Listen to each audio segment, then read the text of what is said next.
വളരെ സന്തോഷമുണ്ട് ഈ ഒരു വേദിയിൽ നിങ്ങളോടൊപ്പം സമയം ചെലവഴിക്കാൻ എനിക്ക് ഞാൻ സാഹിത്യത്തിൽ എനിക്ക് ഏറ്റവും ഇഷ്ടമുള്ള ഒരു വിഭാഗം എന്ന് പറയുന്നത് കവിത തന്നെയാണ്.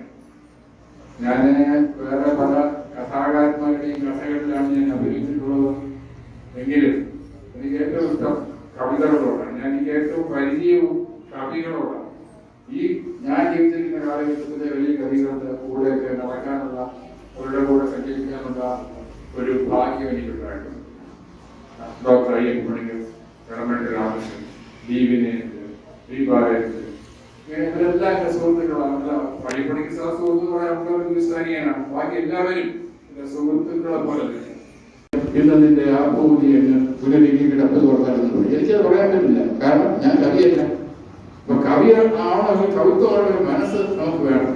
അതില്ലാതെ കവിത എഴുതിയാൽ കുഴപ്പമോ?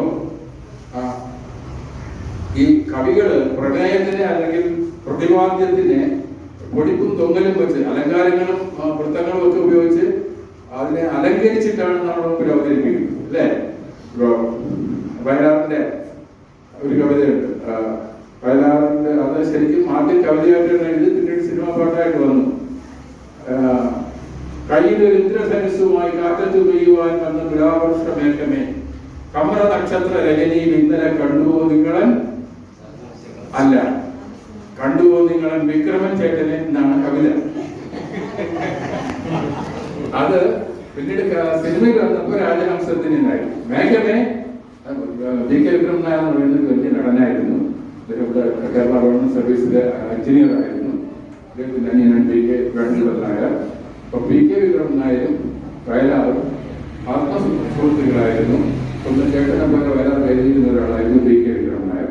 പി കെ വിക്രം നായർ അകാലത്തിൽ മരണപ്പെട്ടപ്പോൾ അദ്ദേഹത്തെ കുറിച്ച് വയലാർ എഴുതിയ കവിതയാണ്. മേഘമേ, നിങ്ങൾ ഇന്നലെ നക്ഷത്രങ്ങളുടെ കൂട്ടത്തിൽ നിങ്ങൾ ഇന്നലെ എന്റെ വിക്രമൻ ചേട്ടനെ കണ്ടോ? ഇതാണ് അതിന്റെ വിഷയം. പക്ഷെ വയലാർ അങ്ങനെയല്ല എഴുതിയത്. മേഘമേന് മാത്രമല്ല വയലാർ എഴുതിയത്. കമ്ര നക്ഷത്ര രജനിയിൽ ഇന്നലെ കണ്ടുപോ നിങ്ങളെ കയ്യിൽ ഇന്ദ്രധനുസുമായി കാറ്റത്ത് പെയ്യുവാൻ വന്ന തുലാവർഷ മേഘമേ. മേഘമേ എന്തെല്ലാം ചേർത്താണ് പുള്ളി പറഞ്ഞിരിക്കുന്നത്. വർഷമേഘമേ, തുലാവർഷമേഘമേ, ഇന്ദ്രധനുസുമായി കാറ്റത്ത് പെയ്യുവാൻ വന്ന തുലാവർഷമേഘമേ. ഇത്രയും വിശേഷണങ്ങളാണ് പുള്ളി മേഘം എന്ന് പറയുന്ന പദത്തിന് വേണ്ടി കൊടുത്തിരിക്കുന്നത്. അപ്പൊ അതാണ് കവിത്വം എന്ന് പറയുന്നത്. കമ്ര നക്ഷത്ര രജനി, രാത്രി എന്ന് പറഞ്ഞാൽ, പക്ഷെ രജനി എന്ന് പറയുന്നത് നക്ഷത്ര രജനി.